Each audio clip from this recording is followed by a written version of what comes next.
ನಾರಾಯಣ ಮೂರ್ತಿ ಅಂತೆಯವರು, ಸುಧಾಮೂರ್ತಿ ಅಂತೆಯವರು, ಇದು ಹಿಂದುಳಿದವರ ಸಮೀಕ್ಷೆ ಅಂತ ಭಾವನೆ ಇದ್ದರೆ ಅದು ತಪ್ಪು.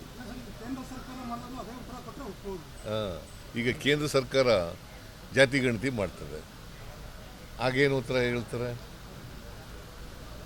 ಆಗೇನು ಹೇಳ್ತಾರಪ್ಪ? ಅಲ್ಲ, ಇದು ಜಾಣತನದ ಪ್ರಶ್ನೆ ಕೂಡ ಉದ್ದೇಶಪೂರ್ವಕವಾಗಿ ನೆಗ್ಲೆಕ್ಟ್ ಮಾಡ್ತಾರೆ. ಗೊತ್ತಿಲ್ಲ ನನಗೆ, ಅವ್ರಿಗೆ ತಪ್ಪು ಮಾಹಿತಿ ಇರಬಹುದು. ಇದು ಹಿಂದುಳಿದವರ, I am making it very very clear. ಇದು ಎಲ್ಲ ಜನರ, ಯಾವುದೇ ಜಾತಿಗೆ ಸೇರಿರಲಿ, ಯಾವುದೇ ಧರ್ಮಕ್ಕೆ ಸೇರಿರಲಿ, 7 ಕೋಟಿ ಜನಸಂಖ್ಯೆ ಇದೆ ಕರ್ನಾಟಕದಲ್ಲಿ. 7 ಕೋಟಿ ಜನರ ಸಾಮಾಜಿಕ, ಶೈಕ್ಷಣಿಕ, ಆರ್ಥಿಕ ಸಮೀಕ್ಷೆ.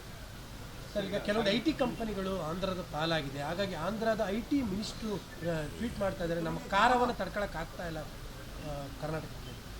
ಈಗ ನೋಡಿ, ಇನ್ವೆಸ್ಟ್ ಮಾಡೋರು ಎಲ್ಲಿ ಬೇಕೋ ಅಲ್ಲಿ ಮಾಡ್ತಾರೆ. ಈಗ ಕರ್ನಾಟಕದಲ್ಲಿ ಇನ್ವೆಸ್ಟ್ ಮಾಡಿರೋರು ಹಾಗಾದರೆ ಇನ್ಫ್ರಾಸ್ಟ್ರಕ್ಚರ್ ಇಲ್ಲ ಅಂತ ಮಾಡಿದಾರ ಅಲ್ಲೂ ಮಾಡ್ತಾರೆ, ಇಲ್ಲೂ ಮಾಡ್ತಾರೆ, ಎಲ್ಲ ರಾಜ್ಯಗಳಲ್ಲೂ ಕೂಡ ಮಾಡ್ತಾರೆ. ಇನ್ವೆಸ್ಟ್ಮೆಂಟು ಈಗ ಎಂಥದ್ದು, ನಮ್ಮ ಐಫೋನ್ ತಯಾರು ಮಾಡೋದು ಕರ್ನಾಟಕದಲ್ಲಿ ಮಾಡಿದಾರಲ್ಲ, ಅಲ್ಲಿ ಮಾಡಿಲ್ಲ ಯಾಕೆ ಅಂತಂದರೆ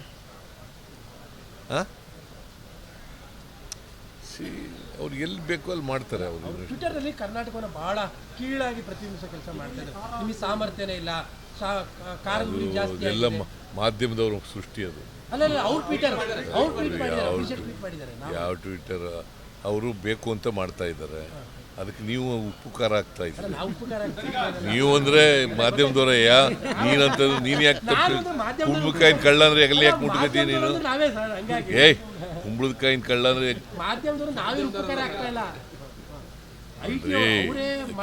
ಕೇಳಿಯಪ್ಪ, ಕರ್ನಾಟಕದಲ್ಲಿ ಭಾಳಷ್ಟು ಇನ್ವೆಸ್ಟ್ಮೆಂಟ್ ಬಂದಿದೆ. ಹಾಗಾದರೆ ಗ್ಲೋಬಲ್ ಇನ್ವೆಸ್ಟ್ಮೆಂಟ್ನಲ್ಲಿ ಕರ್ನಾಟಕ ನಂಬರ್ 1 ಹೆಂಗಾಗ್ತದೆ?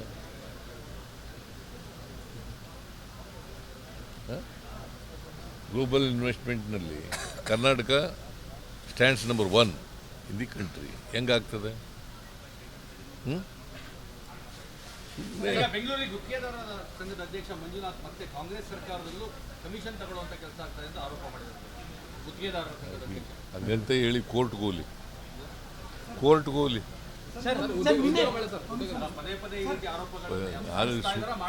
ಮಾಡಿಸ್ತಾ ಇದ್ದಾರೆ.